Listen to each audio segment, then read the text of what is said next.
Assalamualaikum warahmatullahi wabarakatuh. Perkenalkan, nama saya Slamet Trianto dari PJJ kelas 402, mata kuliah MSDM 2, dengan dosen pengampu Ibu Diah Darmayanti SE, MSI, PhD.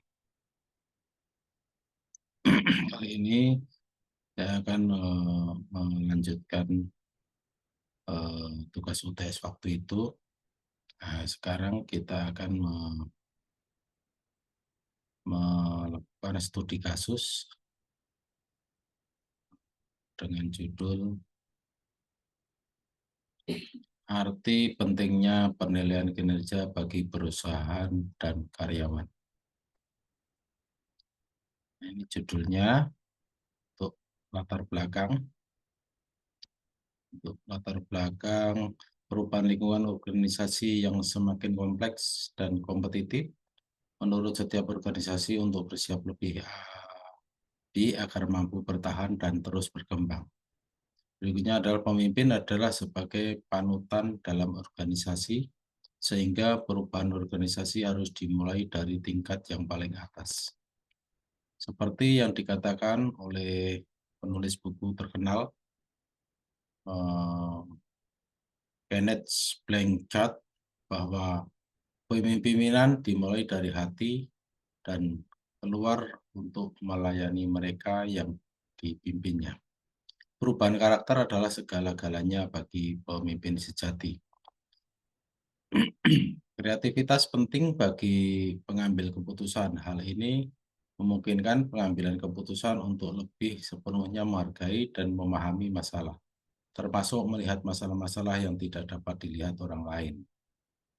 Dalam pengambilan keputusan tidak memperhatikan perilaku pimpinan yang baik. Ada beberapa hal yang perlu diperhatikan agar kepemimpinan dapat berperan dengan baik. Antara lain, satu, yang menjadi dasar utama dalam efektivitas kepemimpinan bukan pengangkatan atau penunjukannya, melainkan penerimaan orang lain. Dua, efektivitas kepemimpinan tercermin dari kemampuannya untuk tumbuh dan berkembang. Nomor tiga, efektivitas kepemimpinan menuntut kemahiran untuk membaca situasi. Yang keempat, perilaku seseorang tidak terbentuk begitu saja, melainkan melalui pertumbuhan dan perkembangan. Nomor lima, kebutuhan organisasi yang dinamis dan serasi dapat tercipta bila setiap anggota yang menyesuaikan cara berpikir dan bertindaknya untuk mencapai tujuan organisasi. Untuk berikutnya adalah pengertian pimpinan dan pentingnya penilaian kinerja pimpinan. Pimpinan adalah individu yang memiliki pengaruh signifikan terhadap kelompok atau organisasi. Mereka berperan sebagai pemandu, motivator, dan pengambil keputusan.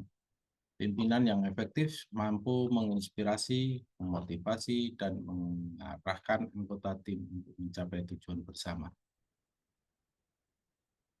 Peran pemimpin yang diantaranya adalah membuat visi, itu menentukan arah dan tujuan organisasi, membangun tim, membentuk dan mengembangkan tim yang solid, mengambil keputusan, itu membuat keputusan yang strategis dan tepat waktu, motivasi, itu menginspirasi dan memotivasi anggota tim, menyelesaikan masalah, itu mengatasi tantangan dan hambatan yang dihadapi organisasi. Untuk berikutnya adalah pentingnya pemimpin memberikan penilaian kinerja bagi perusahaan dan karyawan. Penilaian kinerja adalah proses sistematis untuk mengevaluasi kinerja karyawan terhadap standar yang telah ditetapkan. Kegiatan ini memiliki peran yang sangat krusial bagi baik perusahaan maupun karyawan. Bagi perusahaan tentunya mengambil keputusan menjadi dasar untuk promosi, kenaikan gaji, dan memutuskan hubungan kerja. Berikutnya, peringkatan kerja mengidentifikasi area yang perlu diperbaiki dan merencanakan program pengembangan. Berikutnya evaluasi program, mengukur efektivitas program pelatihan dan pengembangan. Alignment tujuan, memastikan tujuan individu selaras dengan tujuan organisasi. Perencanaan suksesi, mengidentifikasi calon pemimpin masa depan. Bagi karyawan itu mengembangkan diri, mendapatkan umpan balik untuk meningkatkan kinerja, motivasi merasa dihargai dan termotivasi untuk mencapai tujuan, klarifikasi peran itu memahami ekspektasi perusahaan terhadap kinerja mereka. Berikutnya perencanaan karir, menyusun rencana pengembangan karir yang lebih baik. Kaitan antara pemimpin dan penilaian kinerja. Pemimpin memiliki peran yang sangat penting dalam proses peningkatan kinerja mereka. Contohnya, menentukan standar kinerja bersama dengan tim, pemimpin menetapkan standar kinerja yang jelas dan terukur. Memberikan umpan balik. Pemimpin memberikan umpan balik yang konstruktif kepada karyawan berdasarkan hasil penilaian.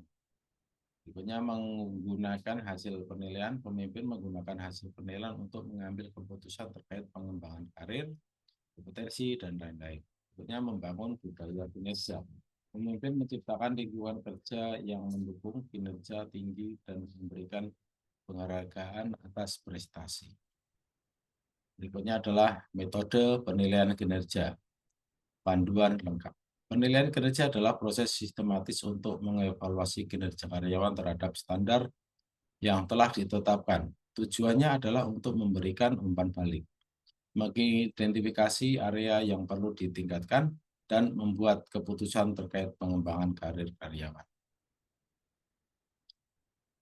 Berbagai metode penilaian kinerja dapat digunakan, masing-masing memiliki kelebihan dan kekurangannya.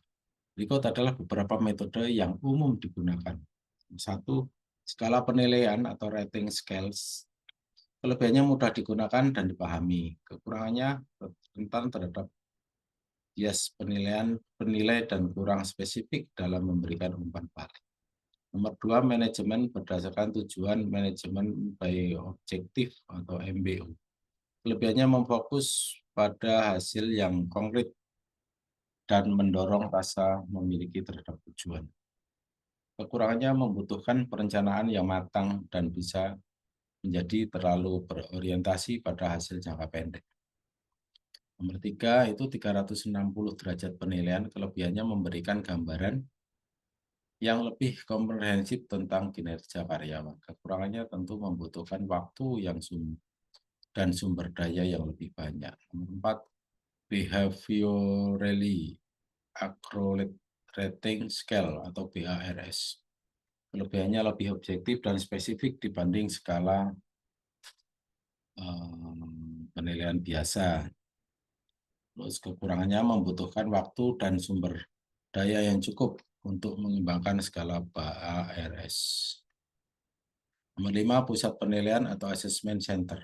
Kelebihannya sangat berguna untuk mengidentifikasi potensi kepemimpinan dan mengukur keterampilan yang sulit diukur dengan metode lain. Kekurangannya mahal dan memakan waktu. Karena metode insiden kritis. Kelebihannya memberikan gambaran yang jelas tentang kekuatan dan kelemahan karyawan. Kekurangannya rentan terhadap bias mengingat dan mungkin tidak mewakili keseluruhan kinerja karyawan. Nomor 5, faktor-faktor yang perlu dipertimbangkan dalam memilih metode. Tujuan penilaian apakah untuk pengembangan karir, pengembangan keputusan, kompetensi, atau tujuan lainnya. Berikutnya adalah ukuran perusahaan. Perusahaan besar mungkin membutuhkan metode yang lebih kompleks dan sistematis. Sumber daya di sini adalah waktu, biaya, dan sumber daya manusia yang tersedia. Budaya perusahaan itu metode yang dipilih harus sesuai dengan budaya perusahaan. Oke, kesimpulan. Pemimpin dan penilaian kinerja adalah dua hal yang saling terkait dan berperan penting dalam kesuksesan organisasi. Pemimpin yang efektif dalam memanfaatkan penilaian kinerja untuk mengembangkan timnya, meningkatkan kinerja organisasi, dan membangun budaya kerja yang positif. Itu manfaat bagi perusahaan mengambil keputusan yang lebih baik atau promosi, gaji, dan lain-lain. Peningkatan kinerja organisasi secara keseluruhan, evaluasi program pelatihan dan pengembangan karyawan. Manfaat bagi karyawan, pengembangan diri melalui umpan balik yang konstruktif, peningkatan motivasi dan rasa dihargai atas pencapaian, klarifikasi peran dan ekspektasi perusahaan. Penutup, pemimpin adalah sosok sentral dalam sebuah organisasi yang memiliki pengaruh besar terhadap kinerja dan arah perusahaan. Mereka berperan sebagai motivator, membuat keputusan, dan membangun tim. Penilaian kinerja merupakan alat yang sangat berguna bagi pemimpin untuk mencapai tujuan-tujuan tersebut. Terus hubungan antar pemimpin dan penilai kinerja. Pemimpin sebagai fasilitator. Pemimpin menciptakan lingkungan yang kondusif untuk melakukan penilaian kinerja secara berkala dan objektif. Pemimpin sebagai pengambil keputusan. Pemimpin menggunakan hasil penilaian untuk mengambil keputusan terkait pengembangan karir, kompetensi, dan lain-lain. Pemimpin sebagai pembangun budaya kinerja. Pemimpin berperan dalam membangun budaya organisasi yang menghargai kinerja dan memberikan penghargaan atas prestasi. Saran untuk memimpin dalam penilaian kinerja. Itu ada beberapa, diantaranya nomor 1, libatkan karyawan. Nomor 2, fokus pada pengembangan. Nomor 3, jadikan penilaian kinerja sebagai proses berkelanjutan. Nomor 4, gunakan alat dan metode yang tepat. Nomor 5, berikan umpan balik yang konstruktif. Nomor 6, jalin hubungan yang kuat. Nomor 7, ukur efektivitas penilaian kinerja. Manfaat penilaian kinerja yang efektif bagi perusahaan dan karyawan. Peningkatan kinerja karyawan menjadi lebih fokus pada tujuan dan termotivasi untuk mencapai hasil yang lebih baik. Pengembangan karyawan memiliki kesempatan untuk mengembangkan keterampilan dan pengetahuan mereka. Untuk peningkatan keputusan karyawan merasa dihargai dan diakui atas kontribusi mereka. Oke, terima kasih. Mudah-mudahan bermanfaat. Kurang lebihnya mohon maaf. Wassalamualaikum warahmatullahi wabarakatuh.